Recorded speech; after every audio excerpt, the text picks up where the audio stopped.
be sitting with Dr. Derek De Silva, and he's a doctor. Okay. I mean, I do believe he has a medical practice. So, all right. So, Dr. Jackowitz, welcome to the show. Tell me, what is the cardiac edge?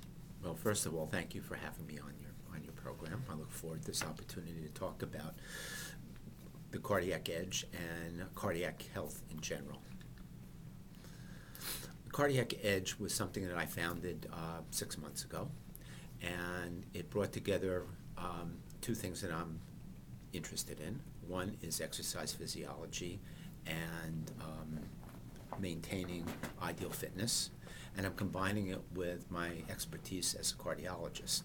And the unique part about this is that it combines two aspects that you don't see in a normal cardiac practice, which is an exercise physiology portion to the cardiology practice. And in addition, since I was a runner for 38 or 39 years and competed at the sub-elite level when I was in my 30s, I can offer a unique perspective by being either a cardiologist or an exercise physiologist / runner, and combining those two approaches in one person and one outlook. So,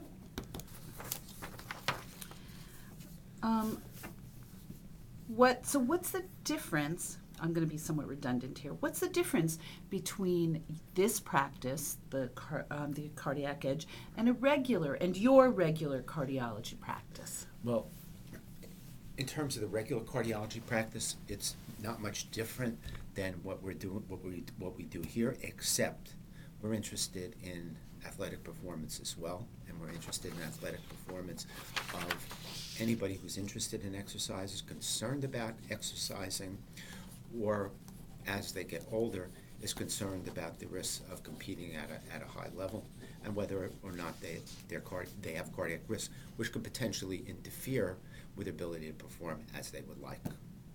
So when they finish our program, not only do we do a lot of the non-invasive testing that a normal cardiology practice would do, and which I do in my regular practice, but we add on things about cardiac performance that are not routinely done. For example, metabolic performance.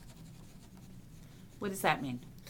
Metabolic performance is we test people's what's called the VO2 max, and that is the maximum amount of oxygen that one can consume at peak exercise. That is a marker for two things. One, your current level of fitness, and secondly, if you're interested in athletic performance, what your potential is. Okay, so that's something that you can improve. That's something you can usually improve. Okay, all right, great. And how do you perform that? The VO2 max testing is done by, I can show we place this device on somebody's head. Looks like a spacesuit. On one side is where you breathe in, and the other side is where you breathe out. What you're breathing in is oxygen, and what you're breathing out is carbon dioxide, which is a product of respiration. So this machine calculates how much oxygen you're using and how much CO2 you're producing. What we do then is we have people start walking on the treadmill or running, and every minute after a warm-up period, we speed it up. And the idea is to get people to the point where they reach their maximum oxygen that they can consume at any level. They cannot consume any more oxygen. But at the same time, what you find with harder and harder exertion is that the level of carbon dioxide increases. When the level of carbon dioxide increases above the amount of oxygen is consumed, that's called the respiratory quotient, that ratio. When that number is around 1.03, it's what we call the ventilatory threshold, above which a subject cannot exercise at that level of intensity for more than 30 seconds to a minute without having to stop. We're going to condense that. Okay. What is the importance of exercise in cardiac health? Well, I think exercise is extremely important for a lot of different reasons. First of all, it's good for weight control. It's good for blood pressure control. Now, not everybody has high blood pressure who's thin is going to benefit from exercise. But if you're overweight, it may turn out that exercise, by reducing your weight, will lead to better control of your blood pressure. It'll certainly improve if you have diabetes, it will improve that. And it will also improve your cholesterol profile by lowering your bad cholesterol and to some extent raising your good cholesterol, which is called the HDL. I think the other benefits are you'll feel better, you'll look better, you'll sleep better, Okay, great. and you'll probably live longer too. Okay, good. That's easy. Okay. How can screening for heart disease make the difference between life and death?